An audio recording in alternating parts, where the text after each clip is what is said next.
Hi friends, నేను మీ walking politician. ప్రతి ఒక్కరూ ఆరోగ్యంగా ఉంటే నిజంగా సంతోషించే వాళ్ళలో నేనే మొదటి వ్యక్తిని కావాలని కోరుకుంటున్నాను. కాబట్టి ప్రతి ఒక్కరూ తమ తమ ఆరోగ్యాన్ని కాపాడుకోవాలని మరీ గుర్తు చేస్తున్నాను. ప్రస్తుత సమాజంలో ఆత్మీయతా లోపాలు చాలా ఉన్నాయి. ఎటు చూసినా కానీ డబ్బు ఉంటే అన్నీ వస్తాయి, డబ్బు లేకపోతే ఏదీ రాదు, డబ్బు కోసం ఏమైనా చేయొచ్చు, ఎంతకైనా తెగించవచ్చు అని అందరూ ఆలోచిస్తున్నారు, భావిస్తున్నారు కూడా. అయితే మీరు చెప్పే దాంట్లో నిజం ఉంది, వాస్తవం లేదు. ఎందుకు నిజం ఉంది అంటున్నానంటే, ఏదైనా సరే డబ్బు కావాలన్నా, ఆహారమైనా సరే శరీరాన్ని పోషించుకోనికి ఉపయోగపడేదే.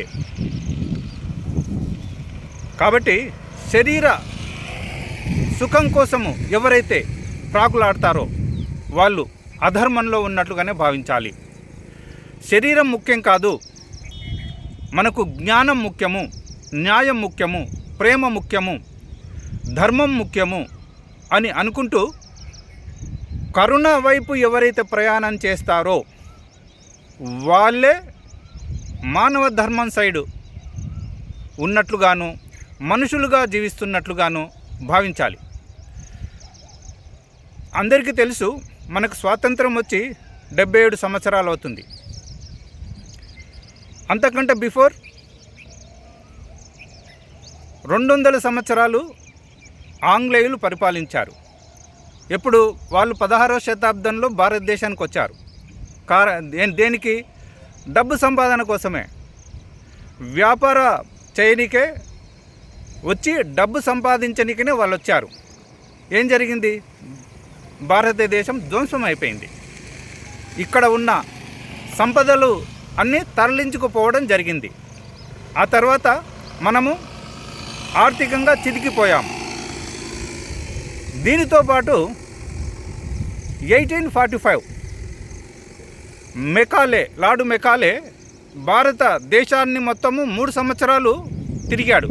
తిరిగి ఈ భారత భూభాగంలో ఉన్న ఆత్మీయతలను నాశనం చేయనికే విద్యా విధానాన్ని మార్చడం జరిగింది.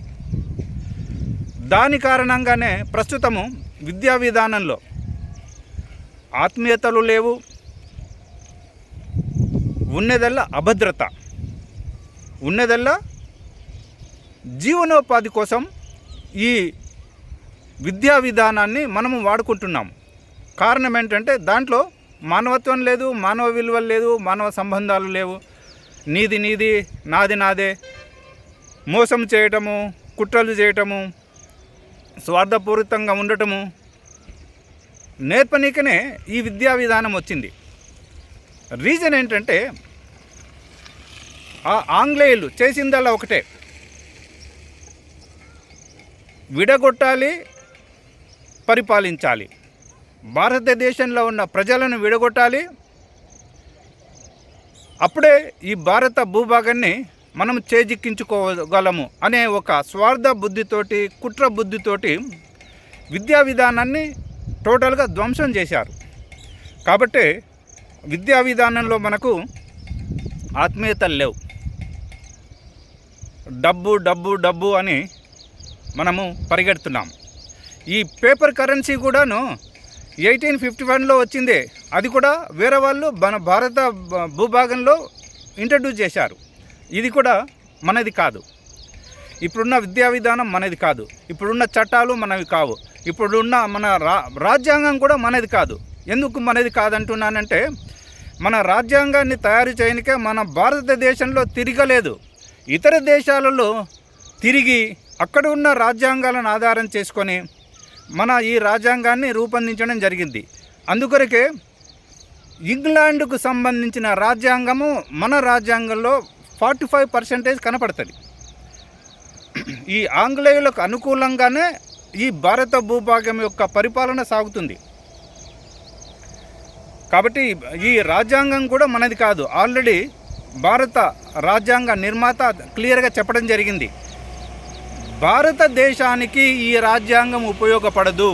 కారణం ఏంటంటే ఈ భారత దేశంలో ఉన్న ప్రజలను ఆధారం చేసుకొని రాజ్యాంగాన్ని రూపొందించలేదు.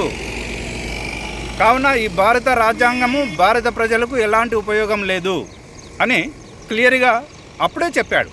దాన్ని మనం మర్చిపోయి ప్రవర్తిస్తూ రాజ్యాంగం బాగలేదంటున్నారా, అయితే వాళ్ళు మన హక్కులను, స్వేచ్ఛను, స్వతంత్రాలను కాలరాస్తున్నారు అని మనము మూర్ఖంగా కొట్లాటలకు దిగుతున్నాం.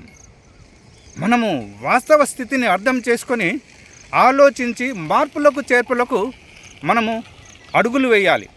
కావున నేను చెప్పేది ఏంటంటే ఒకరిపై ద్వేషము, ఈర్ష్య, అసూయ, పగ, ప్రతీకారాలతో కాకుండా సఖ్యతతో, విశ్వాసంతో, నమ్మకంతో సత్యం వైపు ప్రయాణం చేద్దాం.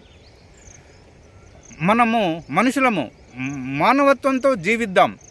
సమాజంలో ఉన్న ప్రజలందరూ ఒక కుటుంబంగా మనం జీవిద్దాం. ప్రజలందరూ సామాజికంగా, ఆర్థికంగా, రాజకీయంగా ఎదిగేందుకు కావలసిన పరిస్థితులను తెలుసుకొని వాటిని మళ్ళీ పరిచయం చేద్దాం. నీతి, ఆదర్శం, ధర్మం వైపు ప్రయాణం చేద్దాం. అసంఘటిత కార్మికులందరికీ గౌరవప్రదమైన జీవితాన్ని ఇద్దాం. కావున అందరికీ గౌరవము, భవిష్యత్తు, రక్షణ, న్యాయము, ప్రేమ, జ్ఞానము లభించాలనే ఒక సదుద్దేశంతో నేను చెప్తూ ముగిస్తున్నాను. ఈ వీడియో మీకు నచ్చినట్లయితే షేర్ చేయండి, లైక్ చేయండి, సబ్స్క్రైబ్ చేయని వాళ్ళు సబ్స్క్రైబ్ చేయండి.